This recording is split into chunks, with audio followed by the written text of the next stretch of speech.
Every inhabited continent carries her African footprint somewhere in its bloodline. We uncover the women history left behind. Her story, our history, our legacy. This is Roots Unspoken.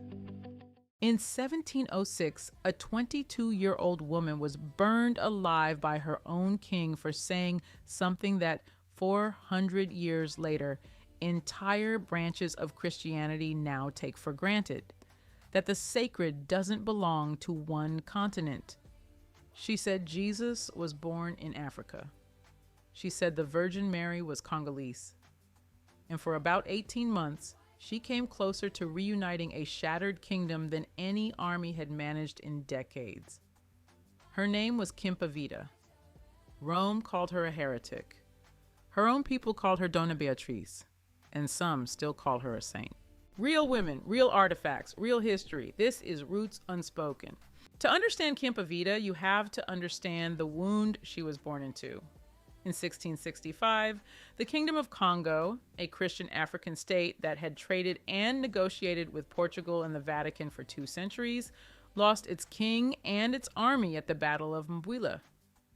The throne fractured into rival houses that spent the next 40 years tearing the kingdom apart in a civil war over succession.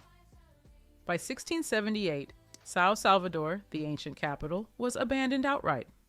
Kimpavita was born into that vacuum around 1684, into a noble family, her father a regional military commander, which gave her access to training most children never received. She became a Nganga Marinda, a recognized religious medium, someone trusted to communicate with the spirit world on the community's behalf. She grew up, in other words, inside a kingdom that still believed deeply in both Christianity and its own older spiritual authority, and inside a political catastrophe that made people desperate for someone to explain why God had let it happen. In 1704, in her early 20s, Kimpavita fell seriously ill and, according to her own account and the Capuchin missionaries who later interrogated her, she died and was reborn, possessed by the spirit of Saint Anthony of Padua, the Portuguese Catholic saint whose cult was already popular in Kongo. This wasn't a fringe claim in a vacuum. Kongo had been formally Catholic since the 1490s, layered over existing Congolese cosmology for 200 years. Saints, ancestor spirits, and possession were all part of the same living religious world. What made Kimpavita different wasn't that she claimed to channel a saint. It's what she said when she had the platform. She preached that Jesus Christ had been born not in the Middle East, but in São Salvador, Congo's own capital, which she renamed Bethlehem. Nazareth, where Christ was baptized, was in Zundi, a nearby town. Christ, the Virgin Mary, and St. Francis, she taught, were Black and Congolese. God's attention wasn't fixed on Rome, it was fixed on them.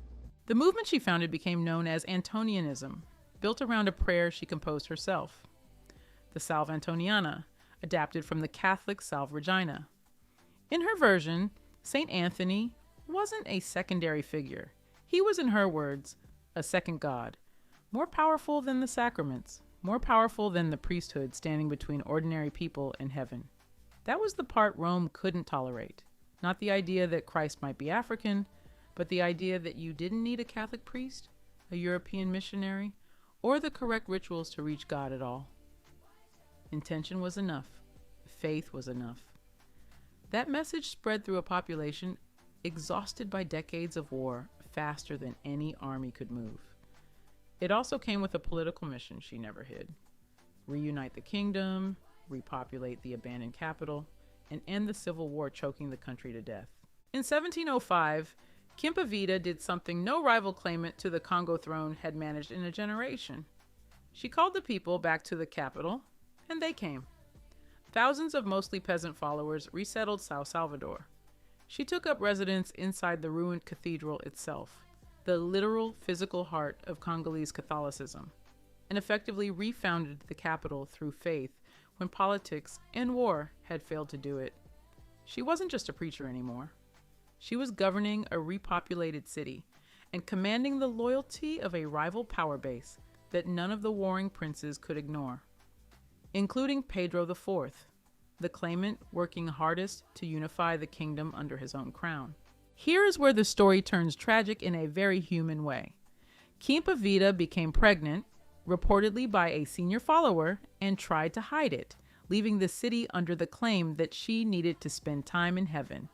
She was captured by troops loyal to Pedro IV and handed over to him along with the Capuchin missionaries Bernardo da Gallo and Lorenzo da Luca, the same missionaries who had been trying to discredit her for months. Pedro IV had every political reason to want her gone. She commanded a following he needed if he was going to unify Kongo under himself, and the Capuchins were pushing hard for her execution as a heretic.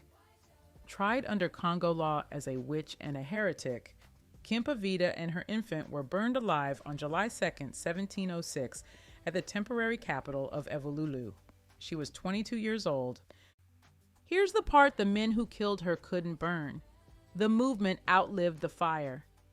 Pedro IV, the same king who authorized her execution, ended up absorbing elements of Antonianism to help stabilize and reunify his own reign, using the very religious energy she had built to finish the political project she started.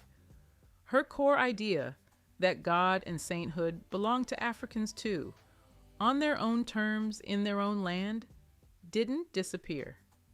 It resurfaced 2 centuries later in the preaching of Simon Kimbangu and the wider Congolese prophetic tradition that still exists today. Kimpavita didn't get to see her kingdom reunited. She got burned for suggesting it was possible, but the theology she invented in 18 months outlasted the empire that killed her. Subscribe. Next, we go deeper into the movement itself. Antonianism, what it actually taught, how it spread after her death, and why the Vatican spent decades trying to erase it from the record.